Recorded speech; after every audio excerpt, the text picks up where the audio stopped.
రే రే 100 రూపాయలు పడిపోయి పడిపోను ఇప్పుడు 100 రూపాయలు తెరలేము. ఒకసారి బండ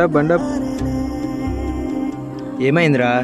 100 రూపాయలు పోతే పోనీయా, ఒకసారి మీ నాన్న దగ్గరికి వెళ్ళి అడిగి 100 రూపాయలు పట్టుకోండి, ఎక్కడ ఉంటాను.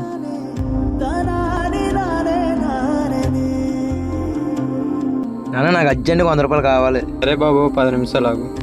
సరే నాన్న. చెయ్యి అన్నేట్రా బాబు ఎలాగుంది. అన్న ఒక 100 రూపాయలు అంటే ఇవ్వండి. ఇదిగో బాబు. వద్దు నాన్న వద్దు, పర్లేదు. పర్లేదు బాబు తీసుకో. ఏటెతుకుతున్నావురా? అదే ఇందాక 100 రూపాయలు పడిపోయాయి కదా. ఇందాక 100 రూపాయలు పోతే పోనీ అన్నావు, ఇప్పుడు తెలిసిందా డబ్బు విలువ? నిజమేరా. నీలాగా కష్టం విలువ తెలియని వాళ్ళు డబ్బుని ఇలాగే చూస్తారు చులకనగా. అదే కష్టం విలువ తెలిసినోడు ఇలా చేయడు అని నా అభిప్రాయం. మీరేమనుకుంటున్నారో కామెంట్ చేయండి.